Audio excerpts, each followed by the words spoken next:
Hey YouTube, thanks for clicking on today's video. These are our top 10 most viewed cool racing stuff videos. If you've seen any of these, let us know. If you have a favorite, we'd love to know that too. See you on the next one. As a road racer turned dirt racer, big change for me was the steering wheel style. Steering wheels are kind of like seats. Drivers have a different preference for what they like. Day 138 of showing cool race car stuff till we hit 100K or run out of stuff. Let's talk about the fifth wheel on a race car. Most of my racing has been in an open wheel road racing formula car where I used a steering wheel like this. This is a flat bottom D-shaped wheel. This is a 250 millimeter wheel. It's an Alpha. I usually had a Momo, and mine was usually an open top wheel. But you can compare that to the wheel I use in the dirt late model, which is this Sweet Manufacturing 15-inch dished wheel. There's the difference. So when I watch other cars in-car cameras, I do like to study the steering wheels they use. Tried this one. This is smaller than the 15-inch wheel. Not as much of a dish. This is a Joe's Racing Products one. Those are the two I've tried in the dirt late model.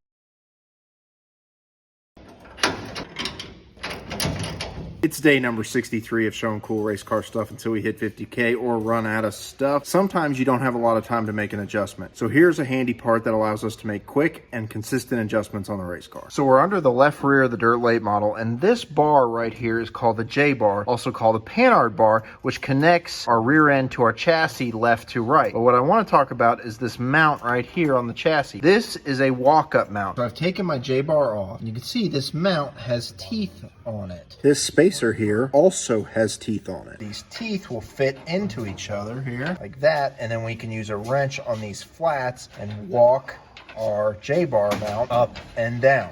All we have to do is break this bolt loose, then we can use the flats on that spacer with the teeth on it to walk the bar up or down, tighten the bolt back up. Now we've made a J-bar change.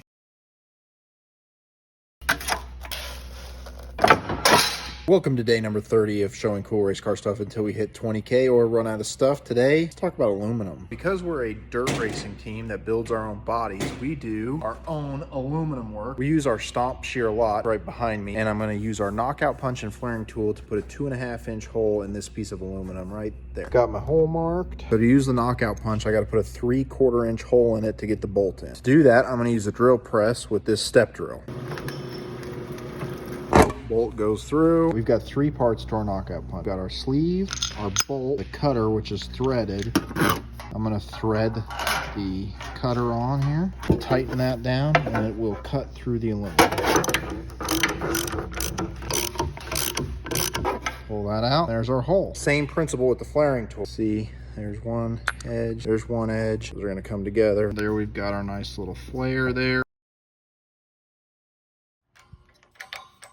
It's day 98 of showing cool racing stuff until we hit 100K or run out of stuff. Happy Indy 500 day. Happy Memorial Day weekend. So you may have heard of nitrogen being used instead of compressed air in tires. Here is our nitrogen tanks, and you'll notice that we are in the shock area because our gas shocks also have nitrogen in them. So nitrogen is a dry gas, and that's different than compressed air, which will contain some moisture. Here is one of our air compressors. Moisture in your compressed air inside your tires will create a greater pressure fluctuation with temperature as compared to a dry gas like nitrogen. You will also have a more consistent tire on nitrogen as compared to compressed air. But if you have a good dryer on your compressor and giant tires like we do, compressed air may make sense just because of the cost associated with nitrogen.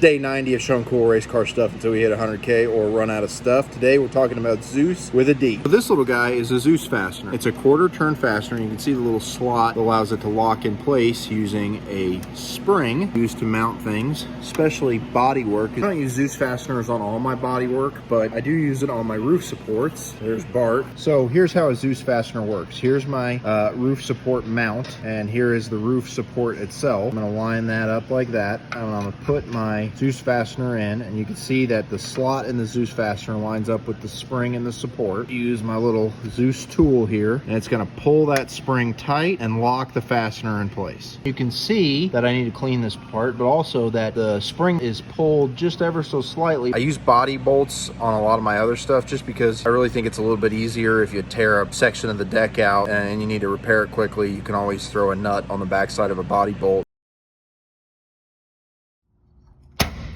You know that race cars have a big fat red switch on the side? Day number 54 of showing cool race car stuff until we hit 10, 20, 50K or run out of stuff. Let's talk about the electrics on our dirt late model race car. Here is our excess power D1600 battery under the right side of our deck. 16 volt battery in our dirt late model because late models don't have an onboard charging system. They are a direct draw system. The battery is mounted in this battery box with this strap and 2 weight clamps to the chassis main rails. I have an access panel in the deck so I can easily access the battery. Moving to the left side of the car, here's my charger. Here is where I plug that charger in at, right next to the big red switch. What our master switch does is shut the power off to the car by breaking the negative. All racing classes are going to require a master cutoff switch. Master switch must be accessible from outside the race car so that crew and safety personnel can get to the car and shut it off if needed. Welcome to day 91 of showing cool race car stuff until we hit 100K or run out of stuff. Today we'll talk about something that dirt late models are really not supposed to have on them during race events, and that is data acquisition. Most race classes do allow data acquisition today, but on dirt cars it's generally considered illegal, but we can test with it to learn certain things about the race car that we may not have access to very easily without the system. Things like shock travel, spring loads on the racetrack, throttle position, all those things we can collect through an onboard computer in a data acquisition system. Here is a spring load cup with a load cell in it so that we can measure how much load the spring is producing on the racetrack. This we can use for things like steering tracing. This right here is a linear potentiometer. We can connect this on our shocks and see what kind of shock travels we get out on the racetrack. Here is a string pot. Use this to get like our throttle or brake position. Here is an MFR. This is something that would collect all that information.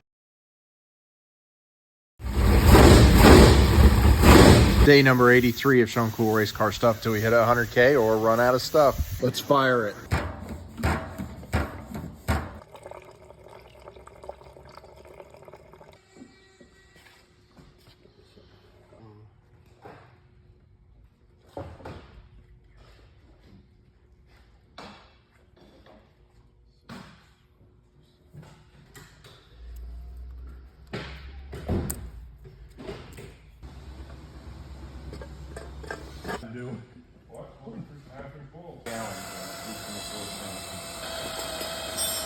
Did you smash your finger? No.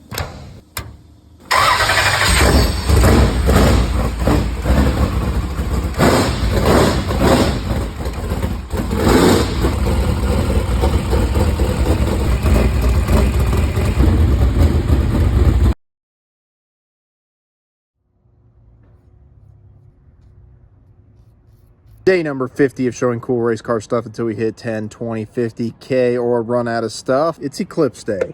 If you've seen all 50 videos, let us know in the comments which one is your favorite. We're talking about brakes. Brakes get hot. Hot enough that we may want to look at how hot they're getting. We can do that a couple ways. One way, and I thought I had one of these, but I don't, is with these little temp stickers. They go on the caliper. As the caliper heats up, the little scale fills up. Another way is with temperature paint. There's a scale there, and this paints onto your brake rotor, and you can see how hot it's getting. Brakes get hot enough to actually boil the brake fluid. Brake fluid is a hydroscopic fluid, which means it absorbs moisture from the environment around it. Your dry boiling point is when it's fresh out of the bottle. Wet boiling point refers to when it absorbs enough water to be 3.7% water by volume. Start to boil your brake fluid, you're going to get a soft, spongy pedal, and you're going to give up braking performance.